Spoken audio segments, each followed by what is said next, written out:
Quando irmãos morarem juntos e um deles morrer e não tiver filho, então a mulher do falecido não se casará com um homem estranho de fora. Seu cunhado estará com ela e a receberá por mulher e fará a obrigação de cunhado para com ela. O que é isso aqui? É a lei do levirato, que se chama. Quem quiser pesquisar também lá, a lei do levirato, você vai entender melhor as explicações. Porque naquela época, assim, quando uma pessoa casava, um homem casava, ele não tinha filho, morria sem ter filho, então o cunhado dele, que estava solteiro, tinha a obrigação de casar com a cunhada, e o primeiro filho que gerasse seria como se fosse filho do irmão que morreu.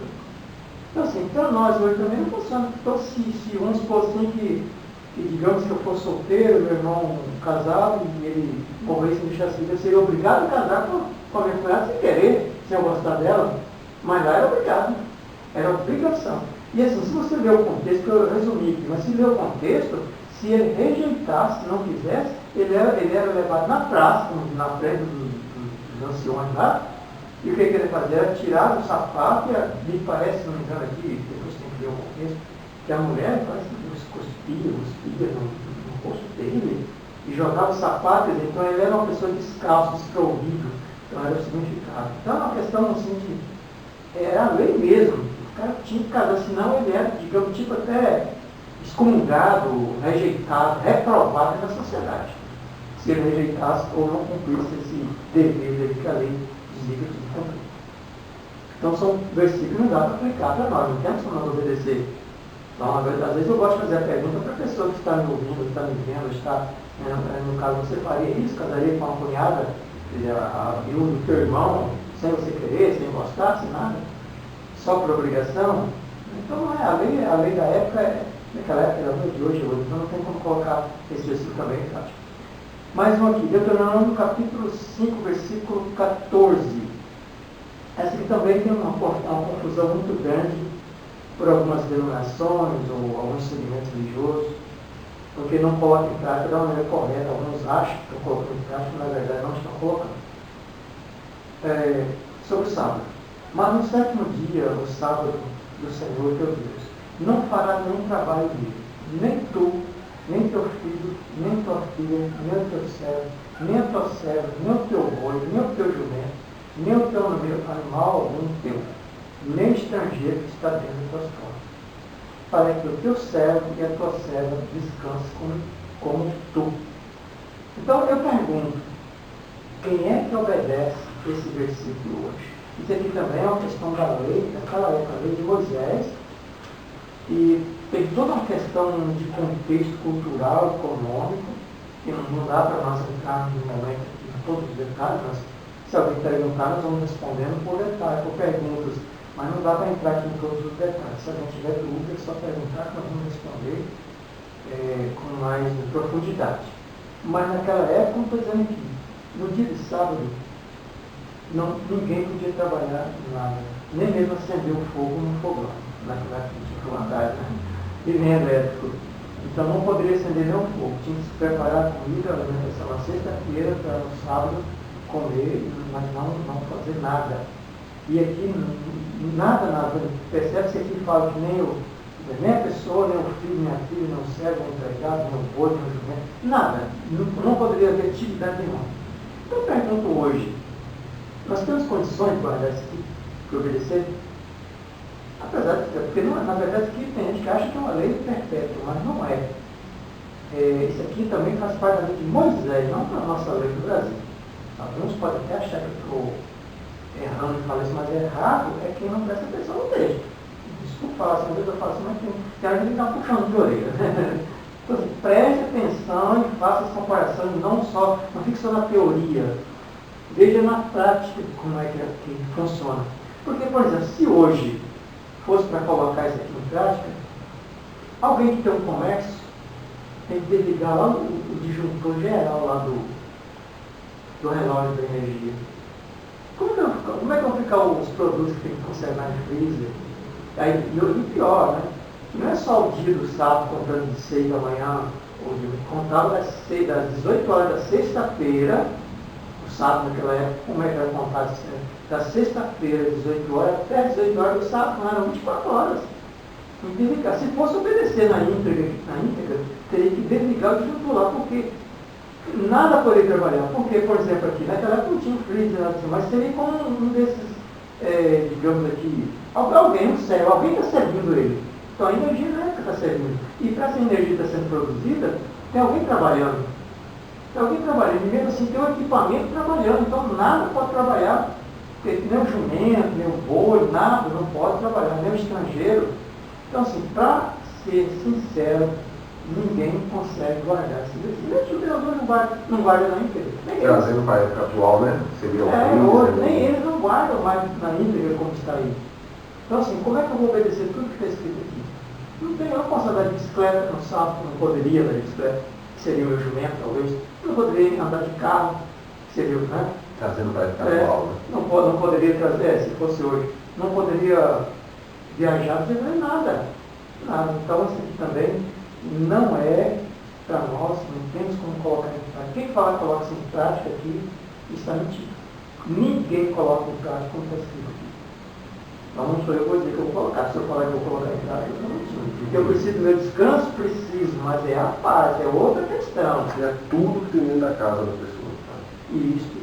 Desde energia elétrica até... Nada, se não poderia acender o fogo, mas não acender o fogão também, para fazer ação, sei lá, um churrasco, fazer qualquer coisa. Se dirigir para eu, até mesmo assim, para um templo, para a igreja, se eu moro a 4, 5 quilômetros, eu vou a pé, ou eu pego o carro para ir. Não, se eu peguei o carro, não, você foi obedecendo. Se eu fui de moto, você já todos obedecendo. Estou obedecendo. Então, assim, o descanso é uma coisa, agora obedecer literalmente o que está escrito aqui é diferente. Então, depois nós vamos falar, se alguém perguntar, ou se alguém pergunte, mas futuramente pode falar essa questão do descanso em si. E por que foi estabelecido, sabe? Tinha um motivo, tinha um porquê. E não é simplesmente por obedecer. Fiquei curioso agora sobre isso. Assim, tem mais 2 versículos aqui também. Tem milhares de versículos, mas como o nosso tempo do livro.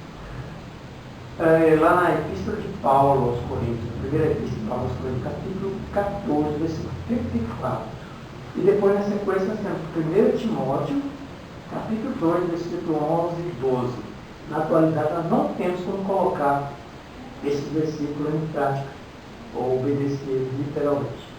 Está escrito: permaneçam as mulheres em silêncio nas igrejas, pois não lhe é permitido falar. Está lá em 3 Coríntios, está na Bíblia, né? Está no texto. Se quiser aprender alguma coisa, pergunte a seu marido em casa, pois é vergonhoso uma mulher falar na igreja. 1 Timóteo, que já deu a mesma assunto, a mulher deve aprender em silêncio com toda a sujeição. Não permite que a mulher ensine, nem tenha autoridade sobre o homem, que esteja, porém, em silêncio. Aí eu pergunto, tem como colocar em prática, literalmente? Eu não vejo. Se a pessoa falar que vai colocar em prática, então, que está praticando, então está mentindo, porque a mulher fica calada na igreja. Não vejo nenhuma. Então, para mim, é prova. Basta uma vez, sabe isso aqui, né? Mas eu separei alguns, como já vi anteriormente, para ficar mais claro. Mas aqui, eu posso Paulo falando lá para a igreja de Coríntios, olha, as mulheres permanecem em silêncio nas igrejas. A todo momento, o tempo todo. Ele não especificou, mas aqui está dizendo que permaneça em silêncio nas igrejas. Pois não é permitido, não lhe é permitido falar. Então é o tempo todo. Pelo que parece, sim, né? Antes permaneçam em submissão, como diz a lei. Se quiserem aprender alguma coisa, que pergunte ao seu marido em casa, pois é vergonhoso uma mulher falar na igreja. Coloca em prática. Obedecem. Isso assim. Eu quero contar na igreja. Nunca vi também. Para eu ver se de fato obedece, né? Porque eu já fui, assim, nem sei quantas igrejas, inúmeras igrejas. tradicionais, pentecostais, neopentecostal, assim, já fui em muitas denominações diferentes, muitas vezes. Então, não conto, mas muitas, até por questão de convite também de pesquisar quando eu fiz o meu curso de teologia. Então, tinha algumas disciplinas que pedia para a gente, digamos assim, pesquisar sobre denominações, religiões. Então, e na prática, você vai observar como é que funciona toda a liturgia. Então, em nenhuma delas eu vi as mulheres falarem. Aliás, desculpa, em algumas eu vi as mulheres até conversando até demais. Porque está lá, na hora da administração, está lá conversando com a outra ali, né? Foi algo assim, que talvez vai poder proveito para a própria igreja. Então, assim, está claro aí que não, a Bíblia não é para ser colocada, nem tudo na Bíblia é para colocar literalmente em prática, obedecer.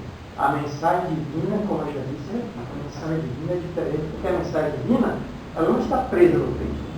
Esse texto aqui, você vê, eu pedi você imprimir. Então, ele pode ser manipulado por mim, por você, qualquer um.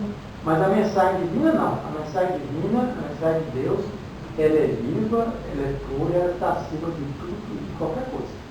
Então, assim, mas o texto em si, nós não temos como colocar em prática, porque nem todo texto transmite uma mensagem divina, assim, literalmente falando.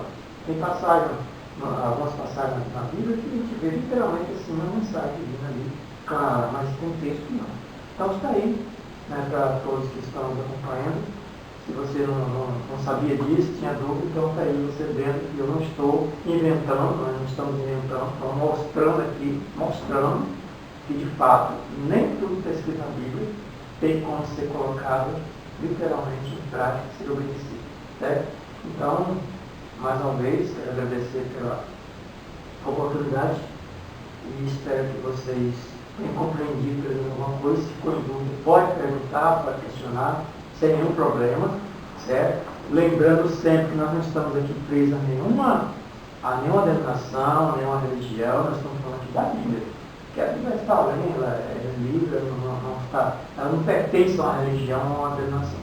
É a Bíblia, então nós estamos lendo a Bíblia. Então eu agradeço a oportunidade mais uma vez, Fernando e todos vocês que estão acompanhando. Obrigado, Sr. Josias. Que aprendizado fantástico, né? Eu adorei essas respostas aqui do Sr. Josias, achei fantástico, aprendi muito hoje. Obrigado, Sr. Josias. Até o próximo vídeo. E você, se inscreva no canal, se não já é inscrito, deixe seu like, comente, compartilhe, ative o sininho, tem um sininho aí embaixo. Se ativando ele e marcando todas, você vai receber todas as notificações de vídeos que a gente grava, tá bom? E chega aí no canal. Obrigado, Sr. Josias. Eu que agradeço. E não esqueça de fazer outras perguntas, viu? Porque eu creio que no futuro teremos algumas surpresas, né, interessantes para vocês aí, certo? Vocês se inscreverem e fazer as perguntas, certo? Muito obrigado e um abraço a todos. Valeu, obrigado. Até o próximo vídeo. Deus abençoe. Tchau, tchau.